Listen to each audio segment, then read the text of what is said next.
very few times in the history of Venice itself that one film has won 2 Lions, and especially for a debut film.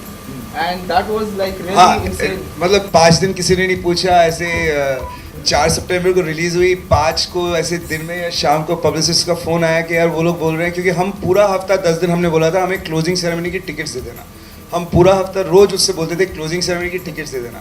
तो 5 को उसने phone करके कहा कि यार तुम्हें एक्चुअली ना वो बड़े वाले होटल, वो महंगे वाले होटल में 1 रात के लिए रुका रहे हैं, तो शायद कुछ हुआ है। तो हमने कहा टिकट है कि नहीं, टिकट है कि नहीं, तो टिकट मिली। तो I mean really everything was unexpected. जो सूट्स पहने थे वर्ल्ड प्रीमियर पे उन्हीं को फिर से लॉन्ड्री करा लो। हाँ वही हाँ वो एक सूट बना के गए थे। So that happened, and then the film was obviously doing really well. Then it started getting to a lot of festivals. Then the next big moment was what happened at Mami, because that's like home ground, and we were very excited. Again, it was the only Indian film in the international competition. We were very happy being at Mami, just playing at Mami.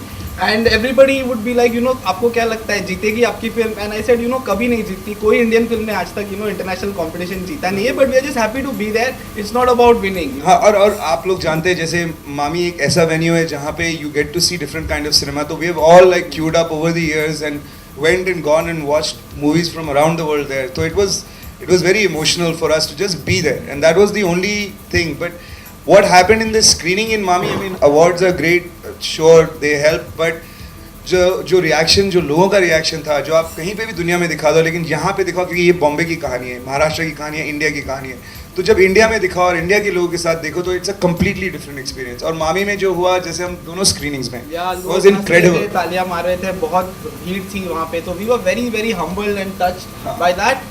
And then we also won 3 awards at Mami, which like the best film in the international competition, best director, and a special mention jury for the entire cast of the film. So that was again a very very special. And after that, the film has been on a very crazy journey of like many awards, and we've been very fortunate with the reviews and everything. Okay, so let me introduce you to the actors of the film. So the first actor I'm going to introduce, he's been doing theatre for the past I think about 11 years in Mumbai. He's a graduate from the Emerson College in Boston, and he's a wonderful actor. He's not done too much work on film, which is why it's going to be an exciting discovery when people see him in this film. And he also looks very different from how he looks on screen. Vivek Gombar again. Yeah. तो जो पेट बढ़ा के दाढ़ी बढ़ा के जो lawyer थे वो यही है, and he had to go through a bit of a physical transformation to get into the skin of the character. Again, I'm going to introduce now the lead actress of the film. Again, a very very respected theatre actress, a graduate from the National School of Drama, very very respected in all like across mediums, television and theatre. And again, this is again going to be a big discovery because she's fortunately not done too many films. Fortunate for us. Yeah, but she's incredible. Yes. And it's long overdue. Long overdue. Geetanjali Kulkarni. So I'll let the actors speak a bit now. बोलो। नहीं, as an actor मैं तो बोल चुका हूँ, थोड़ा तुम बोलो ना कुछ। बहुत ही अच्छी जर्नी थी कोर्ट की. The whole process was very interesting. We did lot of research, and it was very exciting to work with Chaitanya because his research, his script was so strong कि मज़ा आया काम करने में. और सब जो नॉन एक्टर्स थे उनके साथ काम करने में और भी मज़ा आया क्योंकि it was a learning process for us. that part was very interesting because एक तो because Gitanjali is trained, she's been to NSD, I've also done some training as well. So when you're interacting with non-professional actors, because they are so good and they know what they're doing, so I think हम लोगों को भी ये था कि मतलब हमारा game भी अप हो, हमारा होमवर्क करेक्ट होना चाहिए, ऐसे एक्टिंग की भनक नहीं आनी चाहिए. Because Chaitanya is also very strict about the kind of, again, the grammar, his conviction, what he wants to see on screen. So I think that was pretty challenging for us. क्योंकि film बहुत realistic है तो उसी zone में हमें रहना था. और पूरे प्रोसेस में हम बहुत सारे कोर्ट्स में, मैंने तो आज तक कभी कोर्ट देखा भी नहीं था, तो इस पूरे जर्नी के दौरान जितने कोर्ट सेशंस देखे सर भनभना जाता था, पता नहीं कैसे लोग ऐसे काम करते हैं, ऐसे दिमाग में आता था. लेकिन बहुत कुछ सीखने को मिला ना. एज एन एक्टर तो हम बहुत सारी चीज़ें सीखते रहते हैं, लेकिन एज ए ह्यूमन बीइंग एक रिफॉर्म आ गया, एक चीज़ों को देखने की अलग दृष्टि मिली, पर्सपेक्टिव मिला. And that is very important for me as a person. और एनवायरनमेंट भी बहुत प्ले करता है। तो बॉम्बे में रह के, और मैं तो जानता हूँ तुम तो काफ़ी टाइम से रह रहे हो, मैं तो सिर्फ 2004 से हूँ यहाँ पे, लेकिन ऐसा बॉम्बे जो आपने देखा नहीं है, तो वो आपको क्या देता है? जैसे हमारे जो लाइन प्रोड्यूसर है किशोर सावंत जी, उन्होंने जो जो लोकेशंस ढूंढी है, रियली चुन चुन के ढूंढी है। तो as an actor you get to do a lot. जैसे प्रोडक्शन डिजाइनर अगर उन्होंने कुछ क्रिएट किया है, तो जो उनका काम था उससे हमें बहुत हेल्प मिली। और एक तरह से जो एक ensemble होती है, एक कलेक्टिव होता है, वो यूनिट में बहुत स्ट्रॉन्ग था। तो as an actor I thought we were quite comfortable and producer was also very good, so that always helped. मेरे लिए रिविजिटिंग था because I been born and brought up in Mumbai, तो ट्रेन्स हर एक space का और मेरा कुछ रिलेशन था। तो as an actor Malvani restaurant में जाना और खाना, ट्रेन में घूमना, या चौल में जाना, चौल के सीन्स हैं, नाटक देखना, ये सब मेरे कल्चर का एक भाग है। मैं महाराष्ट्रियन हूँ, तो I have gone through all these things, but as an actor when you go through, you deal with that space, वो जो इंटरेक्शन होता है उस स्पेस के साथ एक actor as a human being, वो उससे again it was a different take. Vivek had to learn a lot of Gujarati because he's playing a Gujarati in the film. So ये फिल्म 4 लैंग्वेजेस में है, English भी है, हिंदी भी है, गुजराती भी है, मराठी भी है। लॉस पढ़ते हैं तो इंग्लिश में पढ़ते हैं ये, और जो जज है वो महाराष्ट्र है, तो वो लॉस के अलावा आपस में मराठी में बात करते हैं। ये गुजराती ये कहता है हिंदी या इंग्लिश में बात करो, मुझे मराठी समझ में नहीं आती है। और वो जो प्रोटेस्ट सिंगर है जिनको अरेस्ट किया है, वो कहते हैं नहीं मुझे मराठी में बेटर रहेगा, मैं ज़्यादा कंफर्टेबल रहूँगा। तो ऐसा इसमें एक प्ले ऑफ लैंग्वेज भी हो रहा है। और विवेक को गुजराती सीखना पड़ा, उसको कभी गुजराती उसको पता भी नहीं था गुजराती एक लैंग्वेज है। नहीं इतना नहीं यार, इतनी बुरी हालत नहीं थी, मतलब पता था, बस बोलनी नहीं आती। हाँ ड्रामेटिक इफेक्टली, हाँ शायद पता नहीं, नहीं बट हाँ इट वाज चैलेंजिंग यार, वॉइस वर्क काफ़ी करना पड़ा। बाहर बड़ा हुआ तो एक्सेंट भी है, तो अंग्रेजी हिंदी उन सब पे काम कर रहा है। फिर एक फिजिकल ट्रांसफॉर्मेशन होती है जो कैरेक्टर के लिए नीडेड है। And then there is obviously the research that Geetanjali is saying that court में जाना या स्टेशंस पे जाना, जहाँ लॉयर्स लोग उनकी कैंटीन्स में जाना, फोर्ट में वो लोग वहाँ जहाँ घूमते हैं उनके पीछे पीछे घूमना, वो बहुत काफ़ी ऐश की। और in a true sense it's a film from Mumbai, क्योंकि हम जब घूमते हैं, हम जाते हैं रेस्टोरेंट्स में, सिनेमा हॉल्स में, स्टेशंस पे, तो हम ये सब भाषा हमारे आजू बाजू में रहती है, लेकिन हमेशा वो फिल्मों में आती ही है ऐसा नहीं है। This is the true multilingual film I think, representing Bombay. Right. और हमारे बाकी के भी जो एक्टर्स हैं उनके बारे में मैं थोड़ा बोलना चाहूँगा। जैसे जो सिंगर है जिनको अभी आपने ट्रेलर में देखा, he is not a singer, he is not sung the song by Sambhaji Bhagat. उन्होंने 1 महीना बैठ के पूरा अनकट गाने का लिप सिंग का प्रैक्टिस किया है। वो उन्होंने कभी कैमरा फेस नहीं किया है, वो एक्टर नहीं है, वो एक एक्चुअली एक एक्टिविस्ट है, एक मैगजीन विद्रोही नाम के एक मैगजीन के पब्लिशर है। हमारे जो जज जिनको आपने देखा जो कह रहे हैं कि स्लीवलेस अलाउड नहीं है कोर्ट में, वो म्यूज़िक टीचर है एक स्कूल में, वो एक म्यूज़िक कंपोज़र है। ऐसे कई सारे हमने बैंकर्स, गायनेकोलॉजिस्ट, वड़ा पाव वाले, हमने हर किस्म के लोगों को इस फिल्म के लिए जमा किया, इकट्ठा किया, उनको 9-9, 10-10 महीने ऑडिशन किया। 1800 लोगों का हमने डेटाबेस बनाया। सीनियर सिटीजन्स पोइसर जिमखाना के क्लब में से हमने कुछ लोगों को उठा के विवेक के मॉम डैड वो बन गए।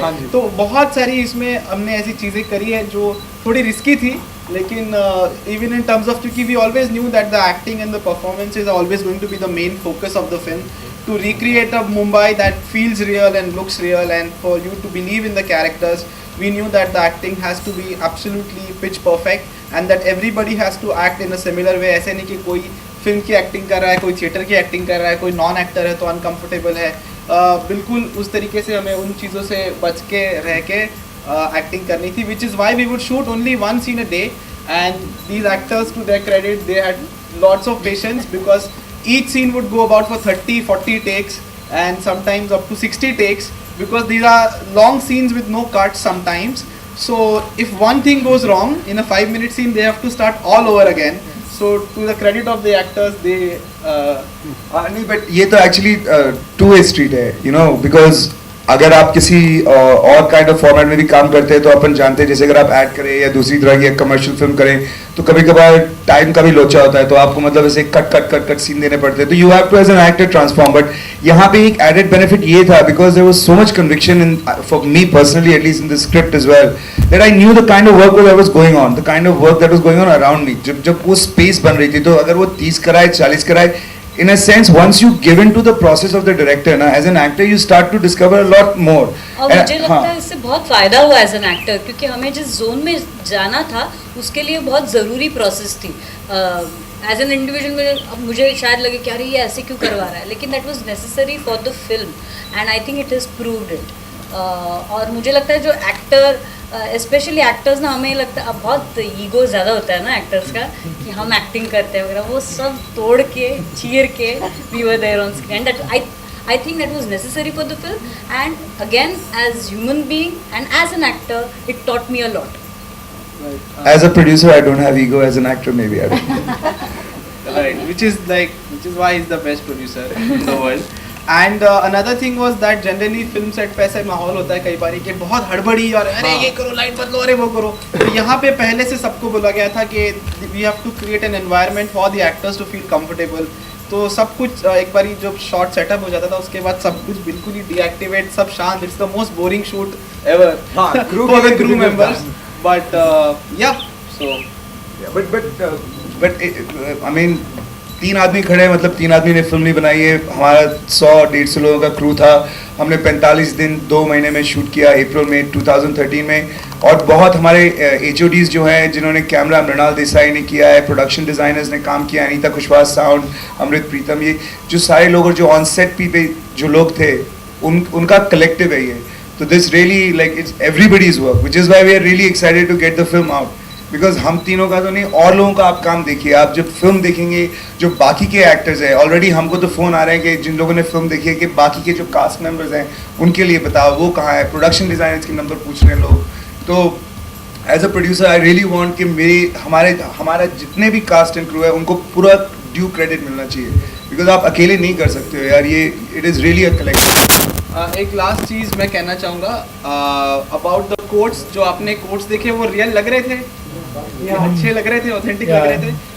रियल कोर्ट में तो आप ऑब्वियसली शूट नहीं कर सकते, और जनरली जो फिल्मों में जज साहब मिलॉर्ड वाली फिल्मों में सीधा हाई कोर्ट में, सुप्रीम कोर्ट में the case is gone. So we had to build the set for the court from scratch, and our production designers worked very very hard with an art director Nilesh Wagh, because हमारे जो art director थे वो actually 2 दिन पहले shoot के छोड़ के चले गए film.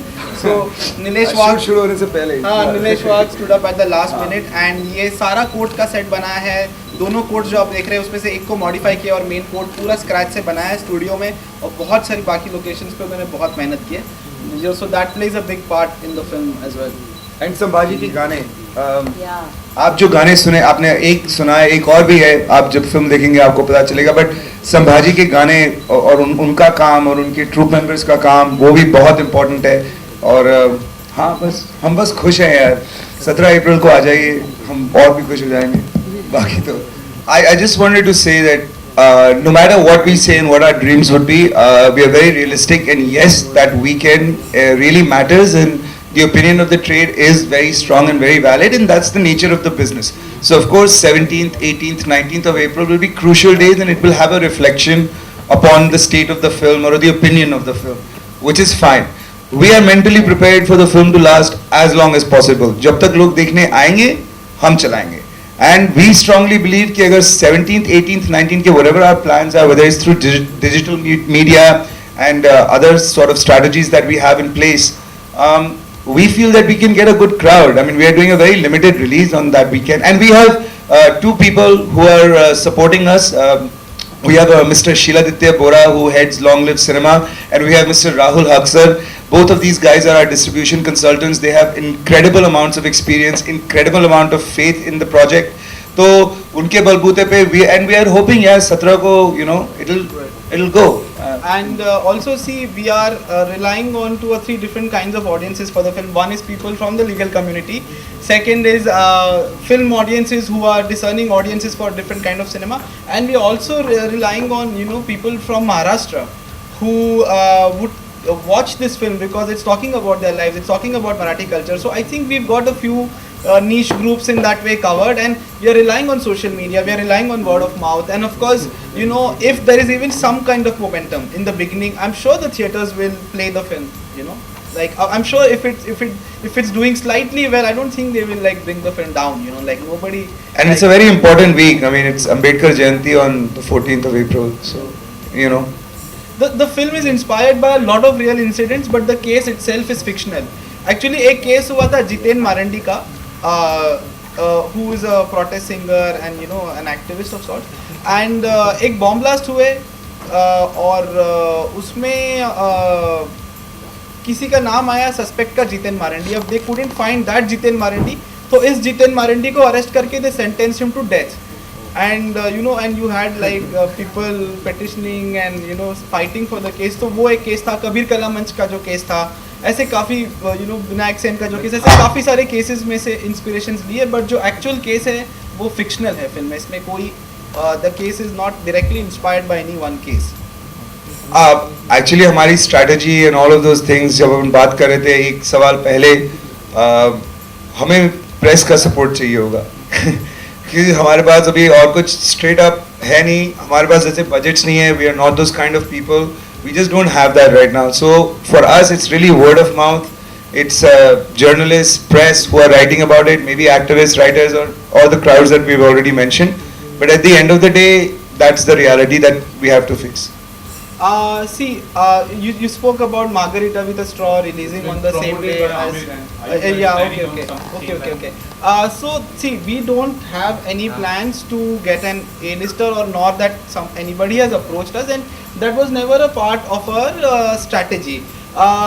About Margarita with a Straw, you know, I'm sure it's a good film, it's done so well, and in fact the director of Margarita with a Straw was so sweet and so kind. Yeah, she wrote to us and she's been very kind. She's actually put us in touch with an ambassador in Europe, an Indian ambassador, to get us another screening there. And we have been and we've told them also, yeah, good luck. I hope it comes for both. Kalki's I think tweeted about us also. So like love is there. I mean, there's no competition in that way. हमने दूसरे को promise किया है कि हम एक दूसरे की फिल्म देखने हमारे सारे दोस्तों के साथ जाएंगे. हम हमारे फेसबुक पे उनको प्रमोट करेंगे, वो अपने फेसबुक पे हमको प्रमोट करेंगे. ऐसा हमारा एक पैक्ट हुआ है. There is no like and there should be a collective support for everyone. Yeah, and I'm sure people can watch 2 films in a week, you know. Weekend यार क्यों नहीं यार, वीकेंड पे ही देखो. लेकिन जैसे आपने बोला ना, वो फ्राइडे सैटरडे संडे अपन लोग तो जानते हैं, ट्रेड सिर्फ उसको ही देखता है. तो it is very important for them, for us, for everybody. How difficult is it to make a film and to release a film which doesn't boast of any big stars or no stars at all? थोड़ा कर रहे हो तो जड़ी, अभी 3 हफ्ते बाद आपको रियल आंसर मिलेगा. अभी तो हम इन द प्रोसेस है, बट गो ऑन. नहीं, कुछ चीजें तो हमें पता है कि मतलब अगर स्टार्स होते हैं तो उसके बहुत ज्यादा फायदे हैं और कुछ चैलेंजेस हैं, but because we know what we've gotten into, we have accepted those challenges, and within that context we are trying our best to, you know, make it work. So thank you so much. Thank you so much. उनका आप काम देखिए. आप जब film देखेंगे, जो बाकी के एक्टर्स हैं, ऑलरेडी हमको तो फोन आ रहे हैं कि जिन लोगों ने फिल्म देखी है कि बाकी के जो कास्ट मेंबर्स हैं उनके लिए बताओ वो कहाँ है. प्रोडक्शन डिजाइनर्स के नंबर पूछ रहे हैं लोग. तो as a producer I really want कि हमारा जितने भी कास्ट एंड क्रू है उनको पूरा ड्यू क्रेडिट मिलना चाहिए, बिकॉज आप अकेले नहीं कर सकते हो यार. ये it is really a collective. एक लास्ट चीज़ मैं कहना चाहूँगा अबाउट द कोट्स. जो आपने कोट्स देखे वो रियल लग रहे थे, ये अच्छे लग रहे थे, ऑथेंटिक लग रहे थे. रियल कोर्ट में तो आप ऑब्वियसली शूट नहीं कर सकते, और जनरली जो फिल्मों में जज साहब मिलॉर्ड वाली फिल्मों में सीधा हाई कोर्ट में, सुप्रीम कोर्ट में the case is gone. So we had to build the set for the court from scratch, and our production designers worked very hard with an art director Nilesh Wagh, because हमारे जो art director थे वो actually 2 दिन पहले shoot के छोड़ के चले गए फिल्म. सो नीलेश वाघ शुरू होने से पहले, Nilesh Wagh stood up at the last minute, and ये सारा कोर्ट का सेट बनाया है.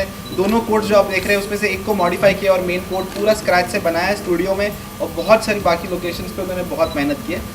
So that plays a big part in the film as well. And Sambhaji के गाने, आप जो गाने सुने, आपने एक सुना है, एक और भी है, आप जब फिल्म देखेंगे आपको पता चलेगा. बट संभाजी के गाने और उनका काम और उनके ट्रूप मेंबर्स का काम वो भी बहुत इम्पोर्टेंट है. और हाँ, हम बस खुश हैं यार. 17 अप्रैल को आ जाइए, हम और भी खुश हो जाएंगे. बाकी तो I just wanted to say that no matter what we say and what our dreams would be, we are very realistic, and yes, that weekend really matters, and the opinion of the trade is very strong and very valid, and that's the nature of the business. So of course 17th, 18th, 19th of April will be crucial days, and it will have a reflection upon the state of the film or the opinion of the film, which is fine. We are mentally prepared for the film to last as long as possible. जब तक लोग देखने आएंगे हम चलाएंगे. And we strongly believe कि अगर 17th, 18th, 19th के whatever our plans are, whether it's through digital media and other sort of strategies that we have in place, we feel that we can get a good crowd. I mean, we are doing a very limited release on that weekend, and we have two people who are supporting us. We have Mr. Shiladitya Bora, who heads Long Live Cinema, and we have Mr. Rahul Haksar. Both of these guys are our distribution consultants. They have incredible amounts of experience, incredible amount of faith in the project. तो उनके बलबूते पे we are hoping यार 17 को it'll go. And also see, we are relying on 2 or 3 different kinds of audiences for the film. One is people from the legal community. Second is film audiences who are discerning audiences for different kind of cinema. And we are also relying on people from Maharashtra who would watch this film because it's talking about their lives, it's talking about Marathi culture. So I think we've got a few niche groups in that way covered, and we are relying on social media, we are relying on word of mouth, and of course if there is even some kind of momentum in the beginning, I'm sure the theaters will play the film. Like I'm sure if it's doing slightly well, I don't think they will like bring the film down. Like nobody. And it's a very important week. I mean, it's Ambedkar Jayanti on the 14th of April, so The film is inspired by a lot of real incidents, but the case itself is fictional. Actually, एक case हुआ था जितेन मारंडी का, who is a protest singer and an activist of sorts. And एक bomb blast हुए और उसमें किसी का नाम आया सस्पेक्ट का जितेन मारंडी. अब they couldn't find that Jiten Marandi, तो इस जितेन मारंडी को अरेस्ट करके they sentenced him to death. And and you had like people petitioning and fighting for the case. तो वो एक केस था. कबीर कला मंच का जो केस था, ऐसे काफ़ी विनायक सेन का जो केस, ऐसे काफ़ी सारे केसेस में से इंस्पिरेशंस लिए, बट जो एक्चुअल केस है वो फिक्शनल है फिल्म में. इसमें कोई the case is not directly inspired by any one case. Actually हमारी strategy and all of those things, जब हम बात कर रहे थे एक सवाल पहले, हमें प्रेस का सपोर्ट चाहिए होगा क्योंकि हमारे पास अभी और कुछ स्ट्रेट अप है नहीं. हमारे पास जैसे बजट्स नहीं है. We are not those kind of people. We just don't have that right now. So for us it's really word of mouth. It's journalists, press who are writing about it, maybe activists, writers, or the crowds that we've already mentioned. But at the end of the day, that's the reality that we have to face. See, you spoke about Margarita with a Straw releasing on the same day as okay. So see, we don't have any plans to get an A-lister, or nor that anybody has approached us, and that was never a part of our strategy. About Margarita with a Straw, I'm sure it's a good film. It's done so well, and in fact, the director of Margarita with a Straw was so sweet and so kind. Yeah, she wrote to us, and she's been very kind. She's actually put us in touch with an ambassador in Europe, an Indian ambassador, to get us another screening there. And we've told them also, good luck. I hope it comes for both. Kalki's, I think, tweeted about us also. So like, love is there. I mean, there's no competition in that way. हमने दूसरे को promise किया है कि हम एक दूसरे की फिल्म देखने हमारे सारे दोस्तों के साथ जाएंगे. हम हमारे फेसबुक पे उनको प्रमोट करेंगे, वो अपने फेसबुक पे हमको प्रमोट करेंगे. ऐसा हमारा एक पैक्ट हुआ है. There is no like and there should be a collective support for everyone. Yeah, and I'm sure people can watch 2 films in a week. Weekend यार, क्यों नहीं यार, वीकेंड पे ही देखो. लेकिन जैसे आपने बोला ना, वो फ्राइडे सैटरडे संडे अपन लोग तो जानते हैं, ट्रेड सिर्फ उसको ही देखता है. तो it is very important for them, for us, for everybody. How difficult is it to make a film and to release a film which doesn't boast of any big stars or no stars at all? थोड़ा कर रहे हो तो जड़ी, अभी 3 हफ्ते बाद आपको रियल आंसर मिलेगा. अभी तो हम इन द प्रोसेस है. But go on. नहीं, कुछ चीजें तो हमें पता है कि मतलब अगर स्टार्स होते हैं तो उसके बहुत ज्यादा फायदे हैं और कुछ चैलेंजेस है, but because we know what we've gotten into, we have accepted those challenges, and within that context we are trying our best to make it work. So